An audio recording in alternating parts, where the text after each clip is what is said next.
कोणत्याही स्वरूपाची करवाढ अथवा दरवाढ नसलेला 2025-26चा 66 लाख शिल्लकीसह 5,645 कोटींचा अर्थसंकल्प शुक्रवारी ठाणे महापालिका आयुक्त सौरभ राव यांनी सादर केला।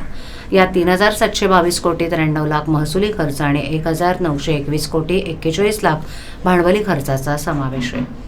नव्यानं हाती घेण्यात आलेले प्रकल्प हे पीपीपी तत्वावर राबवून पालिकेच्या तिजोरीवर कोणत्याही स्वरूपाचा भार न देता काटकसरीचा हा अर्थसंकल्प असल्याचं आयुक्तांनी स्पष्ट केलं। विशेष म्हणजे मागील वर्षी अनुदानापोटी 284 कोटी अपेक्षित धरण्यात आले असताना 914 कोटींचं अनुदान मिळाल्यानंच यंदाच्या अर्थसंकल्पात 620 कोटींची वाढ दिसून आली।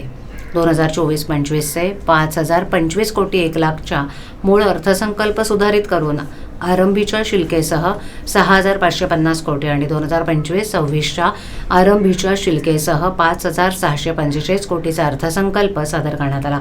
कोणतीही करवाढ नसणारा काटकसरीचा अर्थसंकल्प, महसुली उत्पन्न वाढीसाठी प्रयत्न, खर्चामध्ये वित्तीय शिस्त, पोषक आणि शाश्वत पर्यावरणाकरता उपाययोजना, गतिमान वाहतुकीसाठी पायाभूत सुविधांची कामं, पालिका शाळांचा कायापालट आणि गुणवत्तापूर्ण शिक्षण, महिला, ज्येष्ठ नागरिक, दिव्यांग यांच्यासाठी कल्याणकारी योजनांवर भर, प्रशासकीय कामकाजामध्ये पारदर्शकता आणि कार्यक्षमता यावर भर, कामाचा दर्जा उत्तम राहावा यासाठी लक्ष, वृक्षगणना, वृक्षसंवर्धन ही या अर्थसंकल्पाची प्रमुख वैशिष्ट्य ठरली।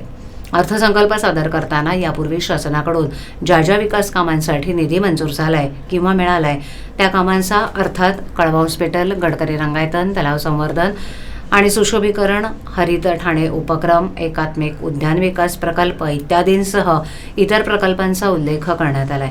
तसंच नव्यानं पालिकेच्या माध्यमातून कोलशेत इथे अम्युजमेंट पार्क, स्त्रो पार्क प्रकल्प, दादोजी कोंडदेव स्टेडियम इथे आंतरराष्ट्रीय दर्जाचे स्पोर्ट्स क्लब, MRTSने आरक्षित भूखंडावर इंडोर स्पोर्ट्स क्लब आणि वाचनालय, Thane town park, viewing tower and convention centre इत्यादी प्रकल्प हे पीपीपीच्या माध्यमातून करण्यात पालिकेनं भर दिल्याचं दिसून येत आहे। यावर्षीचा बजेट 5,645 कोटीचा हा बजेट आहे। हा बजेट तयार करत असताना आपली उत्पन्न कशा पद्धतीने आपण वाढवू शकतो, आपल्या कामाची कार्यकुशलता कशा पद्धतीने आपण इम्प्रूव्ह करू शकतो याच्यावर आपण भर दिला आहे। हे सगळे काम करत असताना काही मूलभूत सूत्रांवर आपण काम करत आहोत।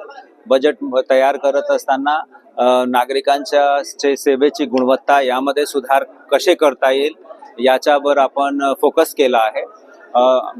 आपले सिटी एरियामध्ये राहणारे नागरिकांपैकी स्त्रिया, आपले दिव्यांगजन, आपले सिनियर सिटीजन त्यांच्यावर आपण फोकस करण्याचा प्रयत्न केला आहे। देशाचे जे भावी नागरिक आहेत अर्थात आपले विद्यार्थी वृंद त्यांचा एज्युकेशनची क्वालिटीमध्ये कशा पद्धतीने इम्प्रूव्ह करता येते, आधुनिक तंत्रज्ञानाचा वापर करून त्यांचं एज्युकेशन सिस्टममध्ये कंटेंट मॅनेजमेंट आपण कसे करू शकतो त्याच्यावर आपण फोकस करत आहोत।